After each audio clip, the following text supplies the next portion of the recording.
What's up, everybody? My name is TF-Brit, and I look a little bit different today. That's because the skin that I was using was just too accessible. Everybody had it. It was a free Bedrock skin, so I decided to custom make my own and keep my face so you all can still recognize my beautiful mug, baby. Anyways. Another reason is because there's some changes coming to my channel. One of them is I'm using a program called OBS to record my screen, and this is the 5th time I've recorded this video. Yes, 5th time. And that's because I'm a super noob and had to learn a whole lot about it. But it seems to be working now. I'm hoping that 5th time is a charm. And last but not least, today we are playing on Java Minecraft, baby. Now, that does not mean that I'm no longer doing Bedrock videos. That just means that you're going to start seeing some Java videos on my channel as well. Like today, we're doing a Redstone video. I'm not a professional Redstoner. I don't know everything there is to know about Redstone. But I've noticed that a lot of these videos, they show you the circuits, like these bits right here, but they don't really tell you what to do with them or how to put them in your build. They just kind of say, well, here's the circuit, do what you want with it. So I'm going to explain where you get your outputs from and things like that, and different things you can do with them. But yeah, so let's jump into this. First thing is first, I'm the realist. These passive mobs over here, I don't know how to get rid of them in Java Minecraft. So let me know, because they're really annoying. Anyways, this first clock, these are clocks, these are redstone clocks. That's what we're going to focus on today. Behind that wall, I have some other useful things that we're going to get into in future videos. But today, we're talking about clocks. This first one is pretty simple. It is a dispenser with some arrows in it. The dispensers don't have to have arrows in them. They can have whatever you want in them. They don't even have to be dispensers. They can be droppers. Get creative. But how it works is I flick this lever, which will power this torch, which powers the repeater, which sends the signal to this repeater and continues the clock.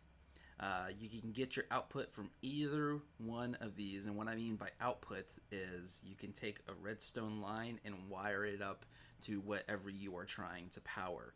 So right here is where you get your power from, either one of those. Same on this one, it can be any of these three. I've just chosen the same one on both. But yeah, let's see how it works. I flip the lever and it starts shooting arrows. Pretty slow too, and we can make it slower by changing up the ticks on the repeaters. You can see that that is pretty insanely slow. You can make it slower if you add more repeaters too. But yeah, that is that one. This one is much faster. It is a comparator in subtract mode, also powered by a lever. And then same thing, we got the dispenser with arrows in it. It doesn't have to be arrows. If you're trying to use this as a weapon of some kind, you can put, poison in it, you can put harming in it.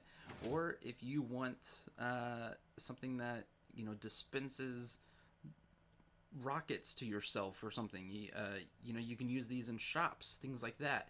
Kind of the same thing.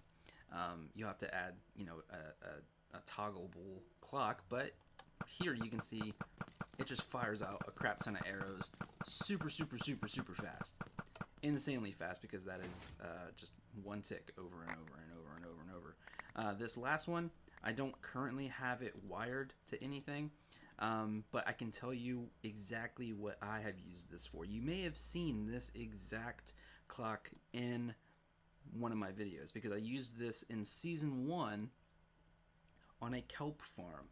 But let me explain what it is and how it works. You may have seen this before. This is the very famous etho clock, and how this works is you have two hoppers facing into each other, and they have items in them. I have one stack of items thrown into one hopper, and then they just do their thing. The hoppers have comparators on both sides coming out of them in normal, non-subtract mode, which will power these pistons on both sides. And right now, this hopper is locked. It cannot spit items into this hopper because it has the redstone block next to it, which kind of gives it the clock factor that we're looking for. And then once all the items are spat out from this hopper into this hopper, then this will change and this will be the locked hopper. And basically what I used this for is I took either one of these two spots where the redstone block is going to be. That's where you can have your output.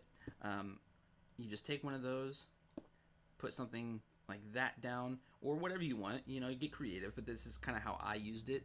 I used it for the kelp farm. I threw like 3 or 4 stacks in each one of these, and then every time that the clock was emptied, it would power all my pistons and would break the kelp, and then the kelp went into a collection system.